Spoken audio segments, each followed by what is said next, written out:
제가 들려드릴 84번째 책은요, 막스 밀러의 소설 독일인의 사랑입니다. 막스 밀러는 독일 작가고요. 라이프치히 대학을 나와서 프랑스와 영국에 유학해서 공부했어요. 범어학의 대가고요. 비교 종교학의 권위자였어요. 옥스퍼드 대학에서 교수로 오랫동안 재직했습니다. 그는 문학보다는 학문적인 업적이 더 많고요. 순수 문학 작품은 이 독일인의 사랑 딱 한 권입니다. 근데 이걸로 너무 유명해졌어요. 아버지가 비렐름 밀러예요. 독일 낭만주의 대표적인 서정 시인이죠. 슈베르트가 비렐름 밀러의 시에 곡을 붙였는데 그게 연가곡, 겨울나그네, 아름다운 물레방앗간집, 처녀예요. 독일인의 사랑은 수필 같은 소설이에요. 이걸 읽다 보면 작가의 자전적인 경험이 들어가 있지 않나 싶을 만큼 주인공의 감정이 폭풍처럼 들어가 있어요. 아름다운 문장들, 중간에 인용하는 시들도 많고요. 신과 인간의 관계를 포함한 작가 개인의 사상도 들어가 있고요. 사랑에 관한 순수한 열정과 갈등 이런 게 다 들어있습니다. 그러나 그런 만큼 이야기 현실적 디테일은 좀 없어요. 그걸 염두에 두고 이 책을 읽어야 이게 얼마나 아름다운 문장으로 사랑을 말하고 있는지 느낄 수 있다는 걸 말씀드립니다. 주인공 이름이 나오지 않고 1인칭 나로 나오기 때문에 저는 그라는 호칭을 쓰겠습니다. 그러면 이야기 시작할게요. 어릴 적 그의 집 근처에는 금 십자가가 달린 오래된 교회가 있었고 그 교회보다 더 크고 많은 탑이 있는 회색의 큰 성이 있었어요. 성엔 창문이 많았고 정원에는 고목의 보리수가 삥 둘러 있어서 여름이면 그 푸른 잎사귀가 회색 성벽의 그늘을 만들어주고 잔디 위에는 향기로운 흰 꽃을 뿌려주었어요. 거긴 후작의 저택이었습니다. 보리수 향기가 풍겨나고 창에 등불이 비치는 저녁이 되면 음악이 들렸고 마차를 타고 온 사람들은 마차에서 내려 계단으로 올라갔어요. 그 사람들은 다 선량하고 아름다워 보였습니다. 그가 6살이던 어느 날 아버지 손을 잡고 그 저택에 들어갔어요. 아버지는 후작 부부를 대할 땐 어떻게 하라는 예의를 여러 번 설명했고 그는 평소 후작 부인에 대해서 자비롭고 훌륭하다는 말을 들었기 때문에 왠지 자신과는 친근한 존재라는 느낌을 갖고 있었어요.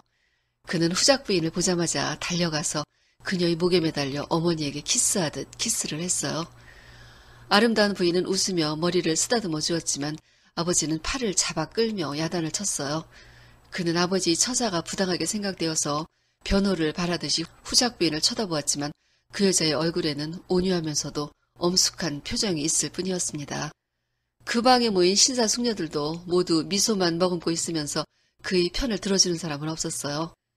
집에 돌아와 어머니 품에 안겨 흐느껴 울었지만 어머니는 달래주면서도 그분은 남이고 신분이 높은 분이니 그렇게 하지 않았어야 한다고 말했어요. 그는 자신을 귀엽게 봐주고 다정한 눈초리로 쳐다보는 사람은 누구든 좋아해도 되는 거 아니냐고 물었고 어머니는 좋아하는 건 괜찮지만 그걸 겉으로 드러내는 건 옳지 않다고 했습니다. 시간이 흘렀고 그는 학교에 다니게 되었어요. 그는 후작 부인의 어린 자녀들, 공자와 공녀들을 사귀었습니다. 학교에서 돌아오면 그 성에 놀러가 그 애들과 놀았어요. 거긴 갖고 싶어하는 모든 것들이 있었습니다. 예를 들면 어머니가 가게의 진열장안을 가리키면서 가난한 사람이 일주일 동안 꼬박 번 돈을 모두 내놓아야 살 수 있다고 하던 그런 장난감도 많아서 마음껏 갖고 놀거나 후작 부인에게 부탁해서 집으로 가져올 수도 있었어요. 한 번은 금으로 만들어진 뱀이 있었는데 후작 부인은 그걸 집에 가서 갖고 놀아도 된다고 했어요. 그가 그걸 팔에 감고 어머니를 놀래줄 생각으로 집에 오는 길에 하녀를 만났는데 하녀는 자신에게 그런 것만 있다면 자기 남편을 감옥에서 구해낼 수 있을 거라고 말했어요. 그는 서슴지 않고 그 뱀을 건네주었습니다. 다음 날 소동이 벌어졌는데 그 하녀가 끌려왔고 그 뱀을 그에게서 훔쳐갔기 때문이라고들 했어요. 그는 아니라고 열성적으로 사실을 말했어요. 이후 결과가 어떻게 되었는지는 선명히 기억나지는 않지만 남의 것과 나의 것에 대한 계산이 그를 혼란스럽게 했습니다. 그리고 그 성에서 한 소녀를 하게 됩니다. 그녀의 이름은 마리아. 후작의 맏딸로 이미 백작의 지위를 갖고 있었어요. 마리아의 어머니는 그녀를 낳자마자 세상을 떠났고 후작은 지금의 부인과 재혼을 했어요. 마리아는 심장이 나빠서 항상 병을 앓았고 언제나 침대 위에 누워 있었어요. 그녀의 얼굴은 창백하면서도 온화하고 아름다웠고 눈은 끝을 알 수 없는 깊은 신비가 담겨 있었어요. 어떤 때는 몸이 좋아졌다면서 침대 위에 일어나 앉아있곤 했는데 그때 그녀의 얼굴에서는 새벽 노을 같은 빛이 어렸고 그들에게 재미있는 이야기를 들려주곤 했어요. 그녀의 나이가 몇 살이었는지는 몰랐지만 근엄하고 조용한 태도로 밀어보면 이미 어린애는 아닌 것 같았어요. 어느 따뜻한 봄날, 그녀는 그들을 방으로 불렀어요. 여전히 창백했지만 눈만은 어느 때보다 더 깊고 빛났어요. 그날은 그녀의 생일이었고 손가락에 5개의 반지를 끼고 있었어요. 언제고 자신이 떠나면 자신을 기억해달라면서 이 반지를 끼고 있다가 시간이 지나 나이가 들면 작아질 테니 옆 손가락으로 옮겨가며 끼고 맨 나중에는 새끼손가락에 끼고 있어달라고 했어요. 첫째 동생부터 넷째 동생에게까지 반지를 주었고 마지막 1개의 반지만을 남겨두었습니다. 그녀는 할 일을 마쳤다는 듯이 피곤한 듯 몸을 기댔고 그때 그와 눈이 마주쳤어요. 그녀는 그의 마음을 알아챈 듯 보였어요. 그러나 그는 남아있는 반지를 받고 싶지는 않았어요. 다만 자신은 남이어서 그녀에게 속하지 않고 동생들보다 덜 사랑받고 있다는 걸 깨달았기 때문에 까닭물을 아픔을 느꼈어요. 마치 혈관의 한 줄기가 터져나가고 신경의 묶음이 끊어져 나간 듯 했습니다.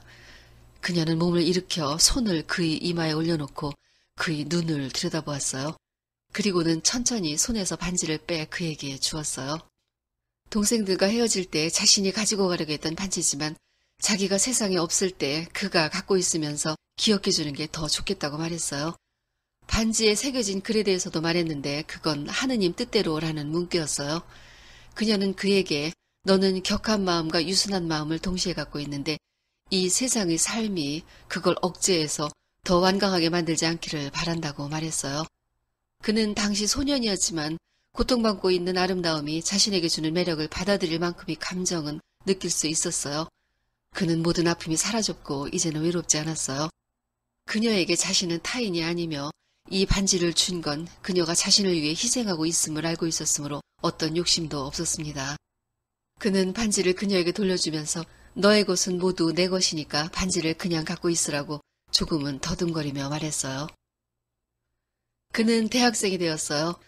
초기 대학생활이 화려했던 시기도 지나갔고 젊은 나이가 가질 수 있는 풋풋한 인생의 꿈도 지나갔어요. 다만 신과 인간에 대한 믿음은 그에게 견고히 자리 잡았습니다. 여름방학이 되어 고향으로 돌아왔어요. 돌아온다는 것, 재회, 재발견, 회상 이런 것들은 그에게 많은 감정을 갖게 했어요. 건너편에 살고 있던 늙은 음악 선생이 살던 집은 헐리고 새 집이 들어서 있었는데 선생은 이미 저 세상 사람이 되어 있었어요. 과거의 어느 여름날 그 성실했던 음악 선생은 하루 일과를 마치면 자기 집 창가에 서서 즉흥 연주를 하곤 했었는데 그걸 숨어서 엿듣는 건 그에게 퍽 즐거운 일이었어요. 또 그 사이에 후작 부인도 세상을 떠났어요. 후작은 다스리는 일에서 은퇴하여 이탈리아에 머물고 있으며 그와 함께 놀던 후작의 아들이 영주가 되어 있었어요. 영주의 측근들은 젊은 귀족이나 장교들이었고 영주도 그들과의 교제를 즐기고 있었기 때문에 옛 친구인 그와는 자연적으로 거리가 생겼고 그보다 더 중요한 장애 요소는 그가 대학을 다니면서 변했기 때문이었어요. 당시 독일 정부의 부정함을 알고 있는 자유당원 젊은이들의 생각과 말투는 그에게 익숙해져 있었고 그건 엄한 가정에서는 천박하다는 인상을 줄 수 있었는데 그는 엄숙할 필요가 없는 한창 나이의 젊은이였어요. 그는 마리아를 한 번도 잊은 적이 없었습니다. 그녀를 다시 만날 수 없을 거라고 생각하면서도 이미 마음속에는 수호신처럼 자신의 또 다른 자아로 그녀가 존재하고 있었어요. 집으로 돌아오고 얼마 지나지 않아 그녀에게서 편지가 한 통 왔어요. 옛 친구인 당신을 만나고 싶다면서 자신이 머물고 있는 별채로 와달라는 요청이 써 있었습니다. 별채는 성의 앞마당을 통하지 않고도 갈 수 있었어요. 오랜만에 만난 그녀는 안락의자에 앉아 있었고 옛날과 다름없이 호수같이 잔잔한 얼굴에 신비스러운 눈을 그대로 갖고 있었습니다. 그는 그녀를 매일 방문해서 이야기를 나눴어요. 그들은 그동안 떨어져 있지 않고 언제나 함께였던 것처럼 느낍니다. 그녀를 감동시키는 감정 중에서 그를 감동시키지 않는 감정은 없었고 그가 이야기하면 그녀는 자신도 그렇게 생각하고 있다는 걸 느꼈어요. 독일 신학에 대해 대화를 나누던 중 그는 신은 영원한 휴식이 아니라 영원한 삶이라고 말했고 그녀는 이 세상에는 삶에 지쳐 당장이라도 신의 품에 안길 수만 있다면 휴식에 대한 소망 외에는 다른 소망을 가질 수 없는 이들이 있다고 말했어요. 그는 그녀의 아픔을 절실히 느낍니다. 그녀는 자신의 생각을 다 말했고 비밀을 가지려 하지 않았지만 그는 속마음을 다 내놓을 수는 없었어요. 그걸 사회에서는 예의라던가 현명함이라고 멋대로 이름 붙여 놓았지만 그는 솔직하지 못한 자신을 늘 자책하곤 했어요. 그 마을에는 나이든 의사가 한 명 있었어요. 의사는 그 작은 도시에 사는 주민들이 육체와 정신적 위안자였고 2대에 걸쳐 사람들이 성장을 지켜보았다고 해도 과언이 아니었죠. 의사는 오랫동안 마리아를 치료하고 있었는데 어느 날 의사가 그를 찾아왔어요. 더 이상 마리아를 찾아가지 말라는 말을 합니다. 어젯밤 그녀의 병세가 안 좋아졌는데 그건 다 그가 자주 찾아오기 때문이라고 했어요.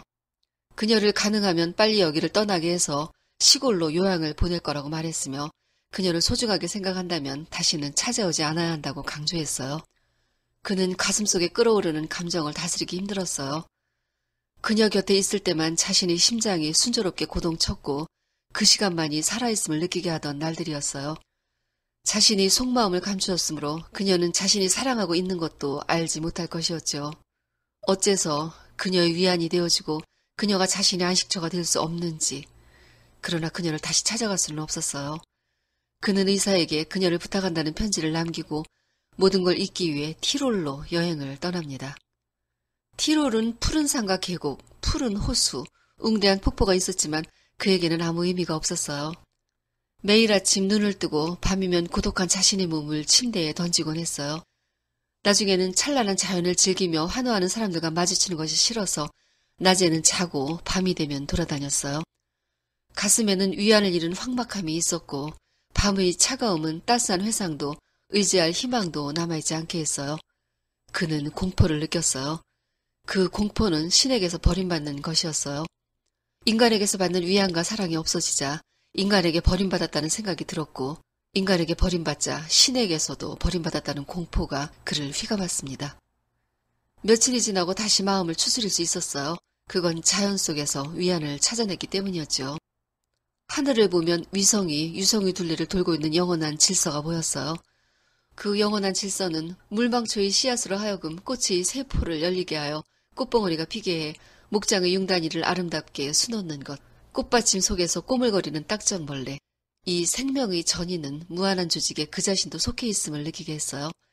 그는 신에게 당신의 뜻이 하늘에서 이루어진 것 같이 땅에서도 이루어지고 자신의 마음속에서도 이루어지게 해달라고 기도했습니다. 그러자 자신의 내부와 주위가 밝아지고 새벽 어둠은 안개와 같이 흩어져 새로운 따스함으로 가득 찼어요. 그녀가 어느 곳에 있을지라도 그녀 곁에 있을 것이며 그건 영원할 거라는 확신이 들었습니다. 자신이 해야 할 일은 한시바삐 그녀에게 돌아가는 것이라고 생각했어요. 그녀가 요양을 떠나 있는 시골로 출발했습니다. 마리아는 그 사이 더 창백해져 있었어요. 그녀는 의사를 어느 정도 원망하고 있었죠. 자신을 오랫동안 돌봐준 고마움은 있었지만 그를 떠나게 했던 것에 대해 의사가 젊은 사람을 질투한다고 생각했어요. 의사가 자신을 환자로서가 아니라 더 깊이 사랑하고 있었음을 그녀는 알고 있었습니다. 그동안 의사는 늘 그녀의 병상을 지켰고 아침이면 정원에서 가장 아름다운 꽃을 가져왔으며 그녀의 사진을 갖고 싶어 했어요. 어떤 날은 잠들어 있는 그녀의 얼굴을 들여다보다가 눈물을 흘렸고 그 눈물이 그녀의 얼굴에 떨어진 적도 있었어요. 그녀는 의사에게 워즈워드의 고지의 소녀라는 시를 읽어주었어요. 그 시는 사랑하는 연인과의 이별로 행복에 찬 슬픔을 간직한 채 자기의 길을 가는 조용한 축복과 같은 사랑에 대한 시였어요. 마리아는 의사가 이 시와 같은 방법으로 자신을 사랑해주기를 바랐어요. 마리아는 그의 부재를 궁금해하면서도 왜 떠났었는지를 묻지 않았어요. 그는 마리아에게 자신이 사랑을 고백합니다. 그녀는 그의 사랑을 듣고 눈에 깊은 고뇌를 담았어요. 그는 이제 어떤 관계라도 그녀와 영원히 헤어지지 않을 관계라면 다 상관없다고 생각했어요. 오빠와 누이도 좋고 아버지와 아들이라도 좋고 혹은 정혼한 관계라도 상관없다고 생각했어요. 그저 무엇이든 되어주고 싶다는 열망만을 느낍니다. 그러나 며칠 후 그녀는 그에게 만나지 말자고 해요. 그동안 도시에서는 둘에 대한 소문이 돌았고 영주인 남동생은 후작에게 이런 사실을 알렸으며 이런 것들이 그에게 해를 끼칠 수도 있다고 생각했어요. 그녀는 고통스럽게 이별을 이야기했고 그녀의 고통은 그에게 고스란히 전해져 왔습니다.